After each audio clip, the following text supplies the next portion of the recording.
YouTube, how you guys doing? The iPod 2010 models, how do they compare, which one's better, which one should I get? The holiday season is around the corner and hopefully having all three of them I can give you the best idea and give you the right sort of advice as to which one to get. Now starting off, the iPod Shuffle comes in 5 different colours, 2 GB only, and it's going to cost you £39. In my opinion, the iPod Shuffle is not for, something serious. You don't want to be spending your entire life trying to save up for the thing and, expecting it to do much. It doesn't. It's only, I've got it and most people have it just to, kind of throw it about in addition to the iPhone or the iPod Touch.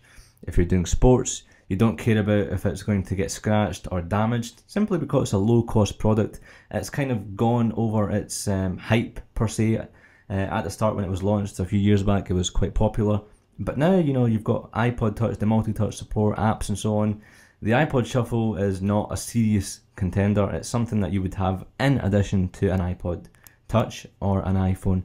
Hopefully you guys can leave your comments if you agree with me on that point or not. Swiftly moving along to the iPod Nano. Comes in 7 different colours, 8 and 16 gigabytes. And consequently they're priced at £129 for the 8GB and 16GB is going to cost you £159. While I'm talking about the price, that is absolutely ridiculous in my opinion. These Nanos would have been better off at around £89 or just below £100, which is £99.99 in the UK. The reason for that is because there's not much of a gap between the iPod Nano and the iPod Touch, which needless to say, the iPod Touch is going to give you much 100 times better features wise. And in my opinion, if you are saving up for an iPod Nano, you might as well save up that extra 1 or 2 weeks or however long to get that £50 and buy the iPod Touch, which is going to cost you £189. But they've removed the click wheel, which a lot of people have moaned about. Why did they remove the click wheel in the new iPod Nanos?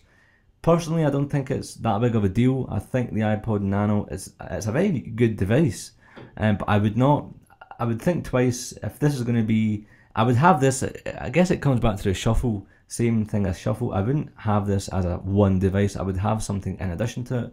So I would probably have an iPhone, which most of you watching this video probably have an iPhone or an iPod Touch, and I would have the iPod Nano in addition to that for sports or if you're going about, you want something lightweight. You don't want music to eat up your battery of your iPod Touch, you want to be doing gaming on it. So this would, fit nicely hand in hand with it. But then again, the only thing that is letting this down is the price. They've introduced multi-touch support. No doubt we'll probably see some unique apps in the next few weeks or months. And if you want to have an expensive watch or use this as a watch, then it can be done because it's got a very neat UI. Swiftly moving along to the iPod Touch, which is the last model or one of the main focuses of this year's Apple Media event in September 2010.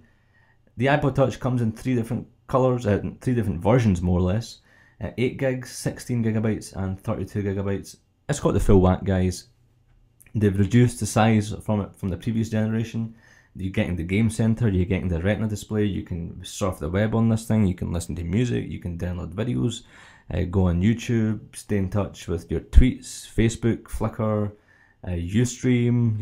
You've got thousands and thousands of apps on it, so you can essentially. This is the #1 gaming device, and it only comes in at £189. Possibly the only reasonable priced iPod in my opinion. I think it's a very decent competitive and a bit of a steal in my opinion for what you're getting. You're getting an HD video camera as well, so you can take footage, upload it. Edit it before you upload it, using iMovie. So you've got a very neat device. It's fast. It's got the Apple A4 processor, which helps in terms of boosting your editing and speed and processing.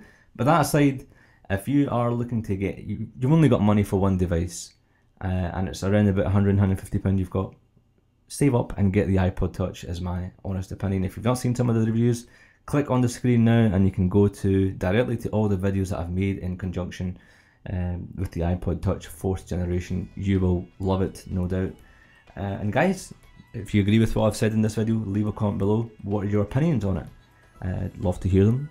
We've got a video response, again, leave that down below as well. And guys, remember you can join me on iGlaswegian.com. Perhaps you've got a question, tweet it out to me, twitter.com/i6glasswegian.